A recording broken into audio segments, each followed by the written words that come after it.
ప్రపంచంలో ఎక్కడున్నా మీ గోత్రనామాలతో వేదమందిర్ నిర్వహించే ఆన్లైన్ పూజలు హోమాల ద్వారా దైవ అనుగ్రహాన్ని పొందండి.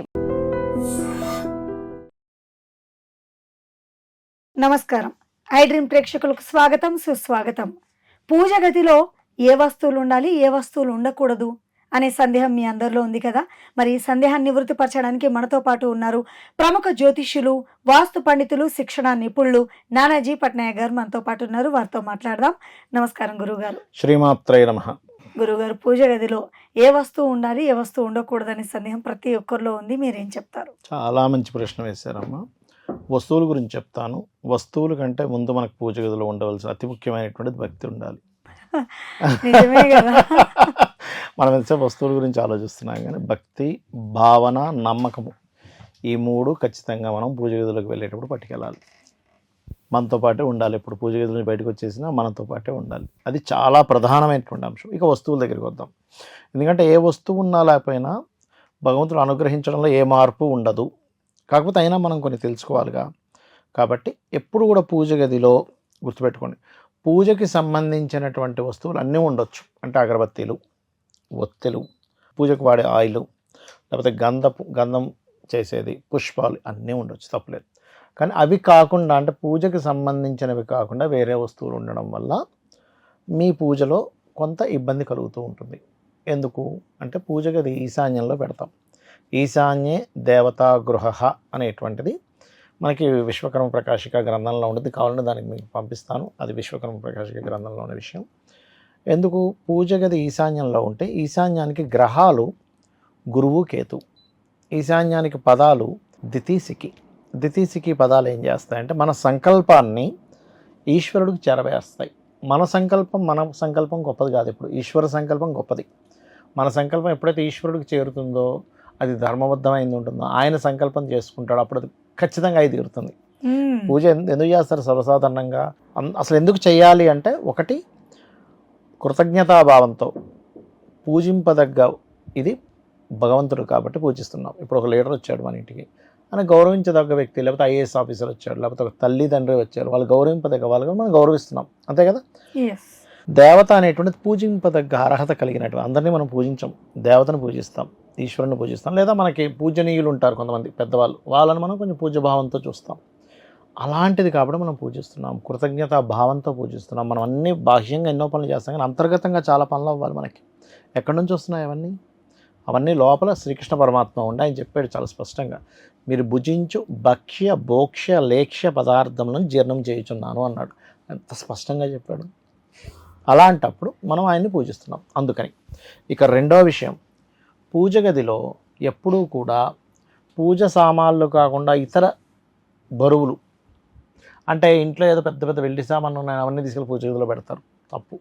ఎందుకు? ఇంక వేరే ప్లేస్ ఉందిగా, పడమరలో పెట్టుకోవచ్చు. చక్కగా పడమరలో పెట్టుకుంటే మంచిది, ఇంకా వెండి పెరుగుతుంది. లేకపోతే పూజ గదిలో ఇంకేవో సామాన్లు తీసుకొచ్చి పెట్టేస్తుంటారు. ఇక్కడ ఖాళీ ఉంది కదండి, ఇక్కడ మనం పెట్టేద్దాం, పక్కన పెట్టేద్దాం, ఇక్కడ పక్కన పెట్టేద్దాం అని. కొంతమంది అయితే ఒక ఇల్లు చూస్తారు, నీళ్ళ బిందెలు తీసుకొచ్చి అక్కడ పెట్టారు. ఎందుకు? అది బరువు కదా, బోల్డ్ అంత బరువు ఎప్పటి వరకు బరువు అవ్వదు అంటే ఇప్పుడు పూజకి సంబంధించిన ఒక ఇది కట్టుకున్నారు చక్కగా అలంకరణగా, అది బరువు కిందకి రాదు. రెండవది, పూజా గదిలో పూజకు వినియోగించే ఉంటాయి, అగరబత్తి ప్యాకెట్లు కావచ్చు, ఒత్తుల ప్యాకెట్లు కావచ్చు, నూనెలు కావచ్చు, ఇవన్నీ బరువుల కిందకి రావు, పెట్టుకోవచ్చు. ఇవి కాకుండా ఎక్సెంప్షన్, అంటే పూజ గదిలో ఉండేటువంటి విగ్రహాలు, పూజ గదిలో ఉండేటువంటి పటాలు, ఇవి కాకుండా ఇంకా ఏది ఉన్నా అది దోషమే. గవ్వలు ఉండొచ్చు, చక్రాలు ఉంటాయి, తెలుసు కదా మీకు, ఆ చక్రాలు ఉండొచ్చు, యంత్రం ఉండొచ్చు, తప్పు లేదు. అమ్మవారికి ఏదైనా గాజులు సమర్పిస్తున్న గాజులు ఉండొచ్చు, మంగళ ద్రవ్యాలు ఉండొచ్చు, పసుపు కుంకుమ ఉండొచ్చు, తప్పు కాదు. అవి కాకుండా ఇంకా ఎక్స్ట్రా ఇంకేదైనా తీసుకెళ్ళి బరువులు పెట్టేశాం. కొంతమంది ఏం చేస్తారు, ఇంట్లో వాడుకున్న పీటలు తీసుకెళ్ళి పూజ గదిలో పెడతారు. చాలా బరువు, అన్ని పీటలు ఎందుకమ్మా, ఏదో ఒక పీట వేసుకుందాం, దట్ ఈస్ డిఫరెంట్ కేస్. లేకపోతే స్టూల్ తీసుకెళ్ళి అంతే ఉంచేస్తారు పూజ గదిలో. తీసేసేయండి, అయిపోయింది, మీకు పని అయిపోయింది, బయట పెట్టేసేయండి. ఎందుకంటే ఈశాన్యంలో కట్టుకోమని చెప్పారు శాస్త్రంలో. ఈశాన్యంలో కుదరని సమయంలో తూర్పు వైపు కానీ తూర్పు ఆగ్నేయం వరకు పెట్టుకోవచ్చు, ఇటు వాయువ్యం వరకు పెట్టుకోవచ్చు. సెకండ్ ఆప్షన్స్ ఇవన్నీ, ఫస్ట్ ఆప్షన్స్ కాదు. అంటే మీకు కుదరలేదు, కొన్ని ఇళ్ళు ఎలా ఉంటాయంటే N8 పదంలో ద్వారం వస్తుంది, అక్కడే పెట్టాల్సి వస్తుంది. అప్పుడు ఇంకొక ఆప్షన్ లేదు మీకు డోర్ పెట్టుకోవడానికి, అప్పుడు అక్కడ పూజ గది మీరు కట్టుకోలేరుగా. అలాంటప్పుడు గోడకు ఒక చిన్న పటం ఒకటి, మీ ఇష్టదైవ పటాన్ని ఒకటి పెట్టుకోవాలి. అలా పెట్టుకొని మీరు పూజ గదిని చక్కగా మీరు వినియోగించుకోవచ్చు. పూజ గది ఇంకొకటి ఏంటి, చిన్న బూజు కూడా లోపల రాకూడదు, చిన్న ధూళి కూడా ఉండకూడదు. మరి మీరు ఉండే ఇంట్లో బెడ్రూమ్లో మొత్తం బూజులు ఉంచుకుంటారా?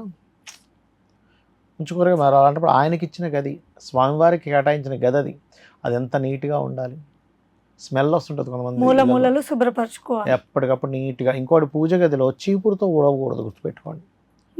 పూజ గదిలో చక్కగా చేత్తో బట్టతో నీటి తుడిచేసి తర్వాత తడి బట్ట తీసుకొని నీట్గా తుడవాలి. అంతేగాని లోపల పెట్టి చీపురు మూలలు పెట్టేసి మళ్ళీ అలాంటివి అస్సలు చేయకూడదు. తెలియక చేస్తారు కొంతమంది. చాలా చక్కగా తెలియపరిచారు గురుగారు. పూజ గదిలో పటాలు ఉంటాయి, ప్రతి బుధవారము తీసి వాటిని క్లీన్ చేయాలి. బుధవారం అమావాస్య అయిన నెక్స్ట్ డే క్లీన్ చేయాలి. గ్రహణాలు వచ్చిన తర్వాత నెక్స్ట్ డే క్లీన్ చేయాలి ఖచ్చితంగా. ఒత్తులు వెలిగిస్తాము అవన్నీ. ఒత్తులు ఏ రోజుకి ఆ రోజు మనం మార్చేస్తాంగా. ఇప్పుడు కొంతమందికి చూడండి, సాయంత్రం పూజ చేస్తారు, ఒక్కోసారి పొద్దున్న అయిపోయింది, సాయంత్రం తెల్లవారుజామున అది ఘనం అవ్వదు, అప్పటికే కొండెక్కదు. అది కొండెక్కేదాకా వెయిట్ చేసి తర్వాత తీయాలి. అంతేగాని అది అలా ఉండగానే తీసి పడేయకూడదు. ఎక్కువసేపు వెలుగుతుందంటే మీకు పాజిటివ్ ఏదో జరగబోతుంది అర్థం. ఇంట్లో దీపం ఎక్కువసేపు వెలుగుతాయి కూడా. చాలా చక్కగా తెలియపరిచారు గురుగారు. తెలుసుకున్నారు కదా పూజ గదిలో ఏ వస్తువులు ఉండాలి, ఏ వస్తువు ఉండకూడదు. మరి మీకు ఎలాంటి సందేహాలు ఉన్నా కింద కామెంట్ రూపంలో తెలియపరచండి. నెక్స్ట్ టైం వాటి గురించి మాట్లాడతాను. థ్యాంక్ యూ గురుగారు. శ్రీమాత్రే నమః. And for more videos, Please subscribe to iDream. Please subscribe to iDream. Please subscribe iDream. And please subscribe to iDream. For more videos, subscribe to iDream. please like, share and subscribe to the channel. Congratulations, iDream. Subscribe to iDream. Subscribe to iDream. So subscribe to iDream Media.